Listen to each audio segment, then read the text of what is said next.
am a Professor of Defence Mental Health at King's College London, and I'm also one of the presidential leads at the Royal College of Psychiatrists.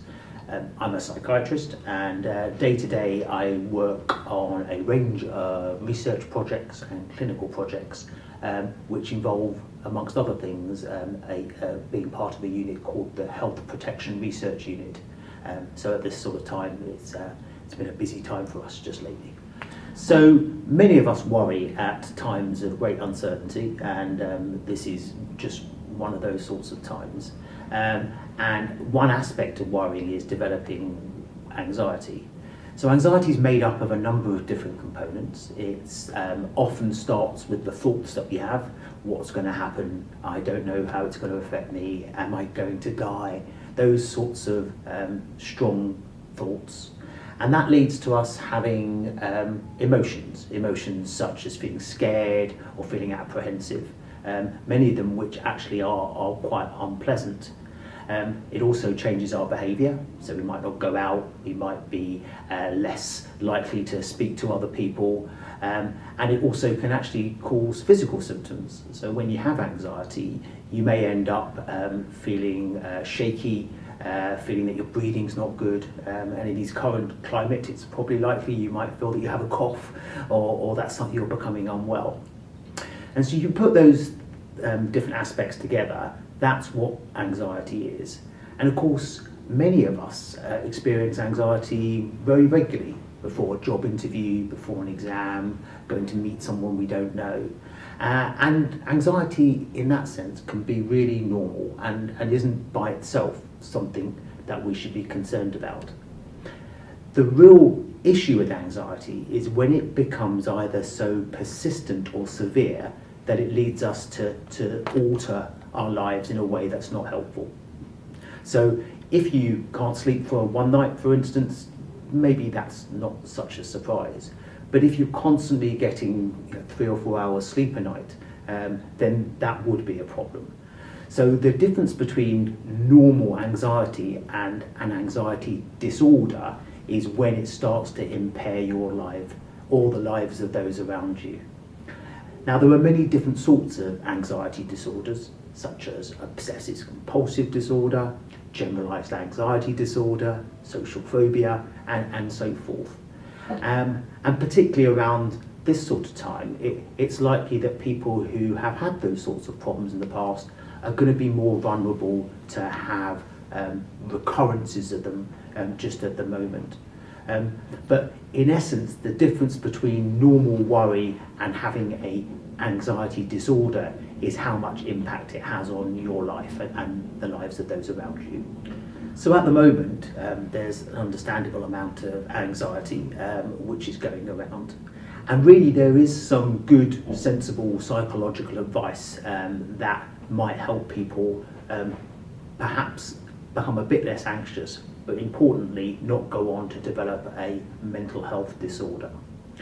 So the first piece of advice is that one should really limit the amount of exposure to worrying media stories.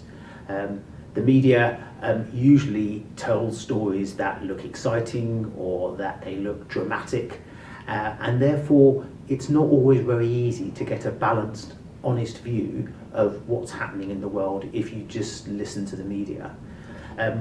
Additionally, if you happen to use online chat groups or you happen to speak to other people who are themselves really anxious, that again can rub off on you. So the advice there is really, at the moment, by all means, look at the news and speak to people around you. But if you find that doing so is making you feel more anxious, then you should really limit your exposure to those sorts of things.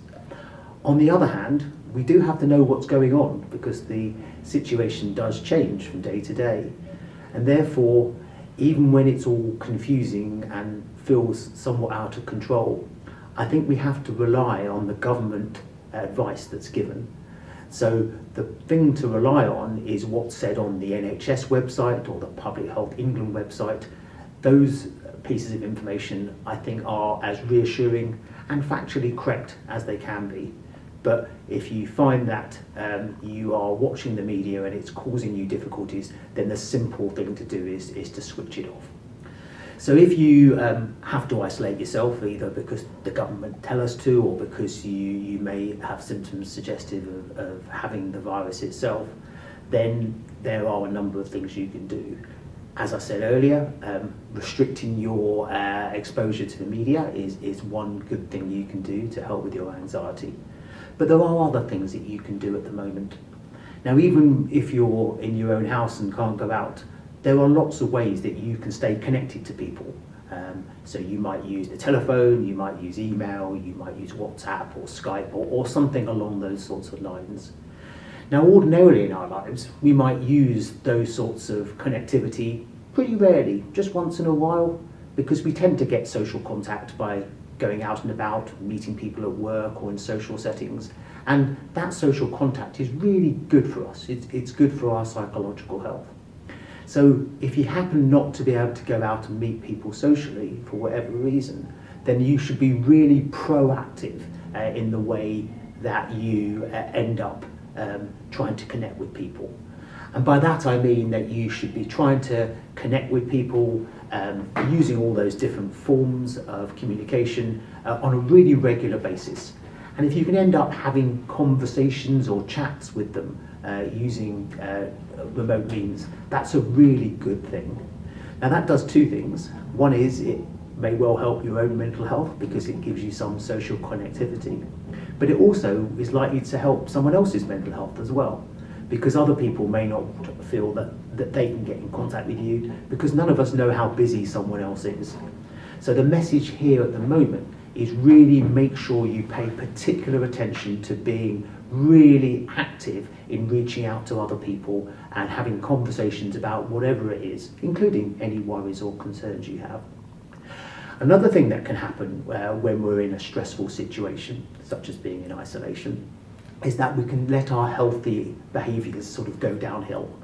And you might feel at this sort of time, well, you know, what's the point? I'll have another glass of wine, or smoke another cigarette, or I'll do some online gambling, and so forth. Actually, we know that one's physical health very much affects one's mental health. And the period ahead, is really going to be a time that you should pay particular attention to trying to keep to healthy habits. So what does that mean? It means keeping an eye on your addictive behaviours and alcohol and cigarettes and the like. It means making sure you get the opportunity to have a good night's sleep. Don't be watching the media till all hours of the morning.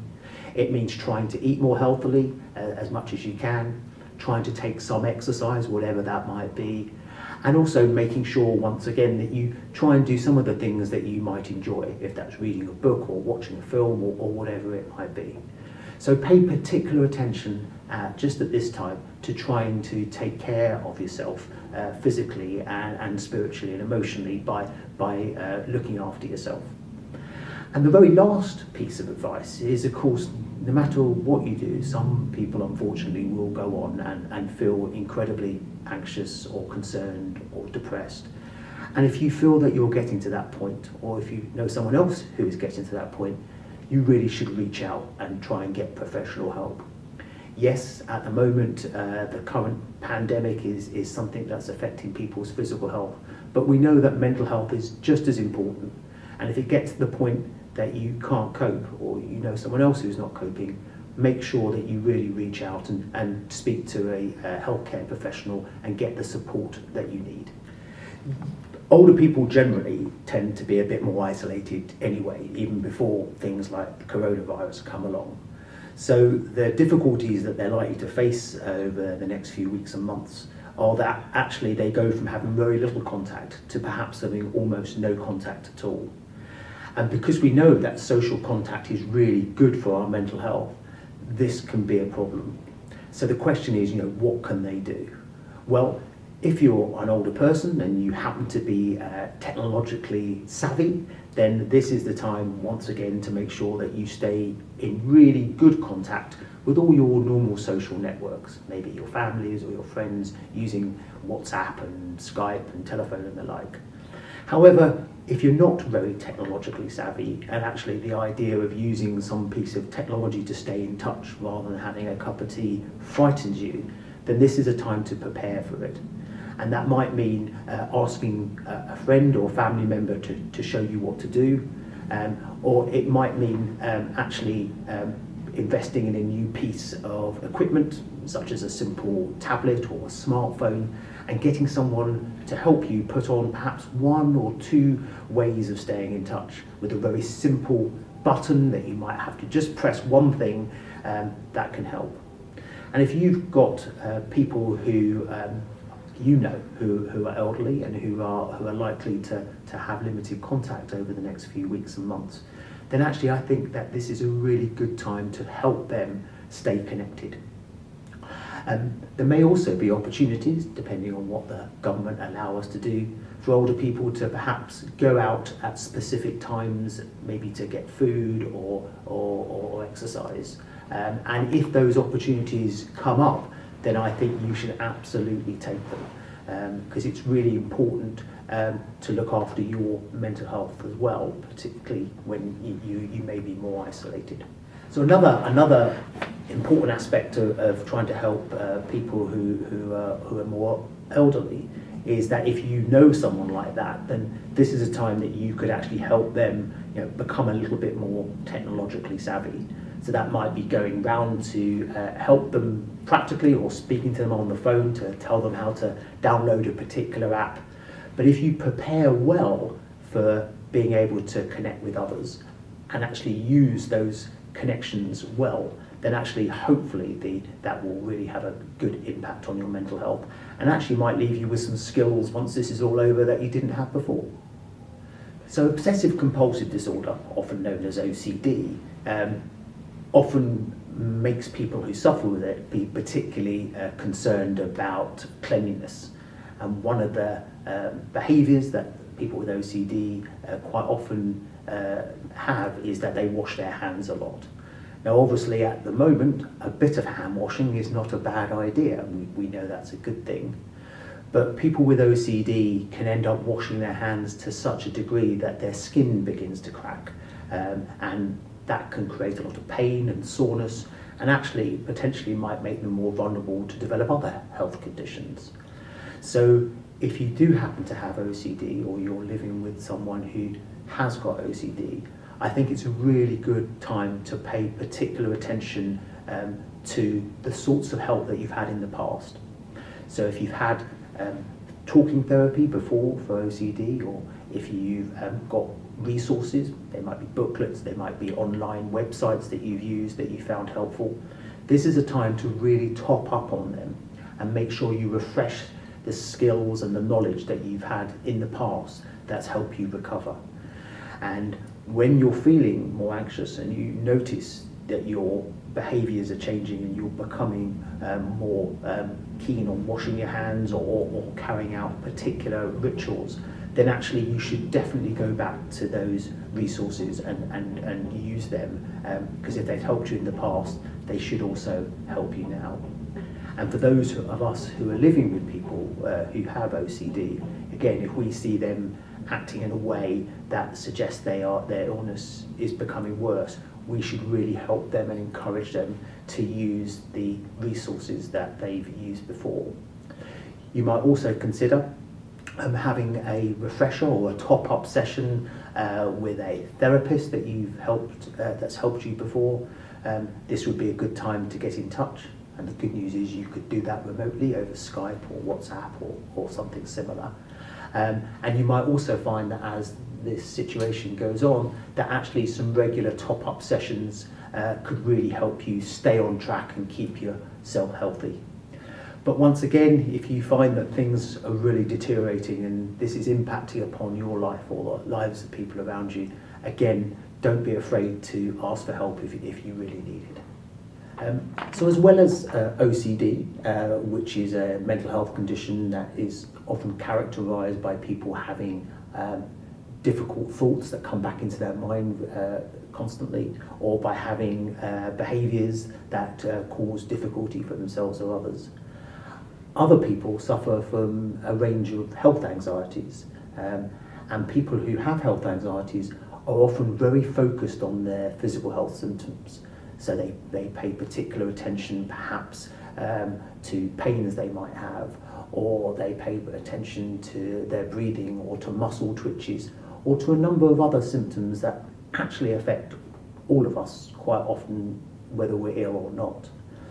So if you've got health anxiety, or you've had it in the past, then it's pretty likely that over the next few weeks and months, the information you're going to hear about people's health is going to have an impact upon you.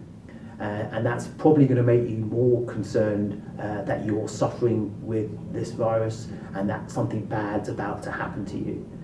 So the thing to do about that is, first of all, to perhaps talk to people around you to suggest that it's going to happen, because it may well do. But then, just as importantly, as we said for OCD, this is a time to top up on things that have helped you in the past. And again, that might be speaking to a therapist or a clinician who's helped you. You can do that remotely, or using online or written resources to try and top up the skills and knowledge that you've had in the past that's really made a difference. And if you live with someone who has health anxiety, then absolutely please try and help them too. And if you spot them talking about their health more than they used to, or you spot them behaving in ways that cause you concern, try and help them to take active steps to make a difference. And once again, if things really do get bad and they're persistent, then don't be afraid to ask for help, because mental health services are available. So at the current time, clearly the coronavirus story is something that most media organisations are talking about all the time. And some of the information that they provide us is good factual information, but often it's pieces of information that will worry us. It's some expert who doesn't agree with the government's approach to it, or it's some new piece of information about something that could happen or might happen. And when we watch these sort of stories, it's really understandable that it feeds into our own anxieties and concerns. So by all means, stay in touch with what's going on. But if you notice that actually you are becoming more anxious yourself, and you're starting to pay attention to information that you think is relevant to you, when actually you kind of know in your head that it's really unlikely, that's the time to actually switch off and to turn over to something that's less worry making, and something that you might actually enjoy.